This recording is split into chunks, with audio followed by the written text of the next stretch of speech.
ये रहा question number 1। Question number 1 आपको कह रहा है निम्नलिखित में से कौन सा विकल्प नीचे दिए गए संबंध को सर्वोत्तम ढंग से पूर्ण करेगा। ये जो प्रश्न है ये आपका एनालॉजी का प्रश्न है। प्रश्न आपको कह रहा है जिस प्रकार से BPC का संबंध CQD के साथ है उसी प्रकार से हम लोगों से पूछा जा रहा है RIS का संबंध कौन सा अक्षर के साथ होगा जो इस वाले क्वेश्चन मार्क पर भरे जाएंगे। अगर आप लोग ध्यान से देखिएगा तो सबसे पहले जो है वो आपका BPC दिया गया है और BPC से क्या लिखा हुआ है तो इससे आपका CQD दिया गया है। अगर आप लोग ध्यान से देखिएगा सिंगल अक्षर को तो B से आपका C है +1 है, P से आपका Q है +1 है और C से आपका D है +1 है, यानी कि सभी अक्षर में +1 कर दिया गया है। तो वही सेम हम लोग आगे करेंगे। आगे जो है वो आपका RIS है, इसके भी सभी अक्षर में हम लोग +1 करेंगे। R+1 जो है वो देखिएगा तो आपका S बनेगा। आगे देखिए आपका I है, I+1 जो है वो आपका J बनेगा। आगे आपका S है, S+1 जो है वो आपका T बनेगा। कौन सा ऑप्शन में आपका SJT दिया गया है तो ध्यान से देखिएगा ऑप्शन नंबर D में तो SJT दिया गया है जो कि हमारा सही उत्तर बनता है। चलिए अगले प्रश्न की ओर हम लोग चलेंगे, क्वेश्चन नंबर 2 की ओर। ये रहा क्वेश्चन नंबर 2। क्वेश्चन नंबर 2 आपको कह रहा है उस विकल्प का चयन कीजिए जिसका 5वीं संख्या से वही संबंध है जो चौथी संख्या का तीसरी संख्या से है और दूसरी संख्या का पहली संख्या से है। ये भी प्रश्न आपका एनालॉजी का प्रश्न है। ये जो प्रश्न है ये आपका नंबर एनालॉजी रीजनिंग का प्रश्न है।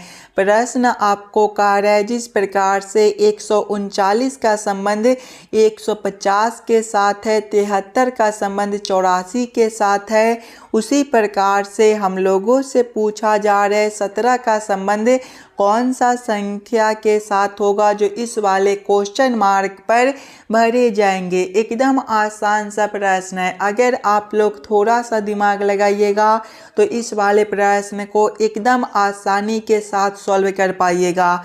अगर दोस्तों सबसे पहले हम लोग 139 में प्लस कर देते हैं 11 तो आपका 150 होता है, 73 में प्लस कर देते हैं 11 तो आपका 84 होता है। उसी प्रकार से जब हम लोग 17 में प्लस कर देंगे 11 तो ये आपका 28 बनेगा। 28 ऑप्शन नंबर B में दिया गया है जो कि हमारा सही उत्तर हो जाएगा।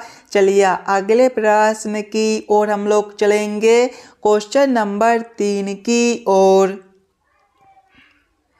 ये रहा क्वेश्चन नंबर 3। क्वेश्चन नंबर 3 आपको कह रहा है यदि A बराबर 2, O बराबर 30 और X बराबर 48 है तो SAW का मान क्या होगा। ये जो प्रश्न है ये आपका कोडिंग डिकोडिंग से रिलेटेड प्रश्न है और जब भी आपको इस प्रकार के प्रश्न देखने को मिले तो पहले आप लोग ये समझने की कोशिश कीजिएगा A से आपका 2 किस प्रकार से लिखा हुआ है, O से 30 किस प्रकार से लिखा हुआ है, X से 48 किस प्रकार से लिखा हुआ है। उसी प्रकार से आप लोग सोचिएगा SAW से आपका क्या कोड बनेगा। सबसे पहले हम लोगों को क्या करना है तो A से 2 लाना है। अगर आप लोग ध्यान से देखिएगा A को ABCD के क्रमानुसार तो A जो है ABCD के क्रम में पहले नंबर पर होता है और 1 में अगर हम लोग गुना कर देते हैं 2 से तो आपका 2 बनता है। आगे देखिएगा आपका O है, वो जो है ABCD के क्रम में 15वें नंबर पर होता है। यहाँ पर देखिए गुना 2 किए थे तो इसमें भी गुना 2 करेंगे, 15 गुना 2 जो है वो आपका 30 बनता है। 30 भी आपका यहाँ पर दिया गया है। आगे देखिए X है, X जो है ABCD के क्रम में 24वें नंबर पर होता है, इसमें भी गुना 2 करेंगे तो 24 गुना 2 जो है वो आपका 48 बनता है। आगे 48 भी दिया गया है, यानी कि इस वाले प्रश्न को हम लोग इसी प्रकार से सॉल्व कर सकते हैं। तो वही सेम हम लोग आगे करेंगे। आगे देखिएगा आपका SAW दिया गया है, इसके भी सभी अक्षर को पहले हम लोग ABCD के क्रमानुसार लिखेंगे। तो S आपका 19वें नंबर पर होता है, आगे देखिएगा A है पहले नंबर पर होता है और W ये आपका 23वें नंबर पर होता है। सभी संख्या को आपस में जोड़िएगा तो 19 + 1 आपका 20 बनेगा और 20 + 23 जो है आपका 43 हो जाएगा। और सभी में देखिएगा 2 से गुना किए थे तो इसमें भी 2 से गुना करेंगे, 43 × 2 जो है आपका 86 बनेगा। 86 आपका ऑप्शन नंबर डी में दिया गया है जो कि हमारा सही उत्तर बनता है। चलिए अगले प्रश्न की ओर हम लोग चलेंगे, क्वेश्चन नंबर 4 की ओर। ये रहा क्वेश्चन नंबर 4। क्वेश्चन नंबर 4 आपको कार्य दिए गए विकल्पों में से असंगत को चुने। यहाँ पर 4 आकृति दी गई है, ये चारों आकृति में सबसे अलग आकृति कौन सा दिया गया है ये हम लोगों से पूछ रहा है। अगर आप लोग ध्यान से देखिएगा आकृति ए को तो ये दोनों लाइन को देखिए कुछ इस प्रकार से दिया गया यानी कि प्लस के आकार का दिया गया है। आकृति बी में देखिए आपका जो है ये दोनों लाइन गुना के आकार का दिया गया है। आकृति सी में देखिए आपका प्लस का आकार का है। आकृति डी में देखिएगा तो इसमें भी आपका प्लस का आकार का यानी कि सबसे अलग आकृति आपका बी बनता है। तो क्वेश्चन नंबर 4 का आपका ऑप्शन नंबर बी जो है सही उत्तर हो जाएगा। चलिए अगले प्रश्न की ओर हम लोग चलेंगे, क्वेश्चन नंबर 5 की ओर।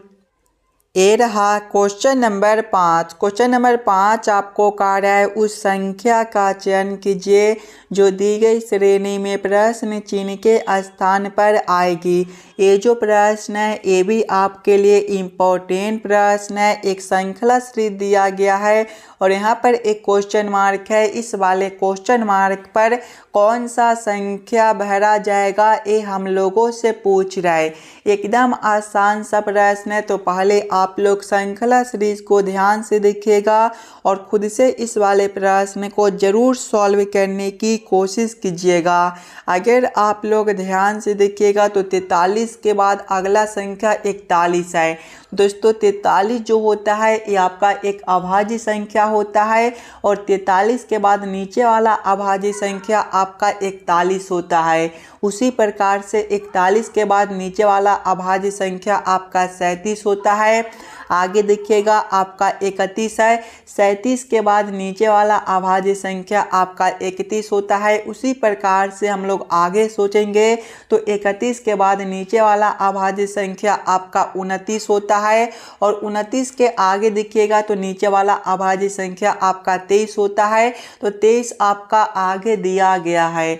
29 आपका ऑप्शन नंबर सी में दिया गया है जो कि हमारा सही उत्तर बनता है। चलिए अगले प्रश्न की ओर हम लोग चलेंगे, क्वेश्चन नंबर 6 की ओर। ये रहा क्वेश्चन नंबर 6। क्वेश्चन नंबर 6 आपको कार्य है उस विकल्प का चयन करें जो रिक्त स्थान की पूर्ति करके दी गई श्रृंखला को पूर्ण करेगा। ये जो प्रश्न है ये भी आपके लिए इम्पोर्टेंट प्रश्न है। एक अक्षर श्रृंखला दिया गया है और यहाँ पर एक खाली स्थान है।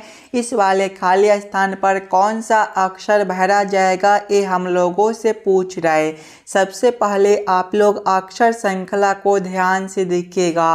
अक्षर श्रृंखला को देखिएगा तो सबसे पहले जो है वो आपका BCA दिया गया है। BCA के अगर आप लोग आगे देखिएगा तो इसके आगे आपका WVX दिया गया है। इसके आगे देखिएगा तो आपका FGE दिया गया है। FGE के आगे देखिएगा तो आपका SRT दिया गया है। इसके आगे देखिए आपका JKI दिया गया है और इसके आगे जो है वो आपका खाली स्थान है। अगर आप लोग ध्यान से देखिएगा दोस्तों तो देखिए बी से अगर हम लोग एक अक्षर छोड़कर देखते हैं तो आपका एफ है। यहाँ पर जो है वो आपका +4 कर दिया गया है। आगे देखिए सी से आपका उसी प्रकार से जी है +4 है। आगे देखिएगा तो ए से आपका ई है +4 है। उसी प्रकार से जब हम लोग आगे देखेंगे दोस्तों तो देखिए डब्ल्यू से जो है वो आपका एस है। यहाँ पर देखिएगा तो आपका -4 कर दिया गया है।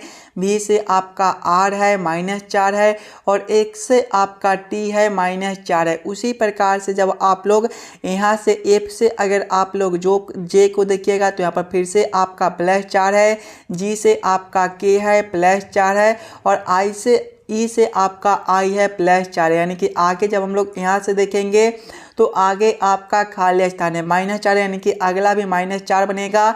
S -4 जो है वो आपके O हो जाएंगे, R -4 करेंगे तो आपका N बनेगा। आगे देखिएगा आपका T है, T -4 जो है वो आपके P हो जाएंगे। कौन सा ऑप्शन में आपका ONP दिया गया है, तो ONP को देखिएगा तो आपका जो है वो ONP ऑप्शन नंबर C में दिया गया है, जो कि हमारा सही उत्तर बनता है।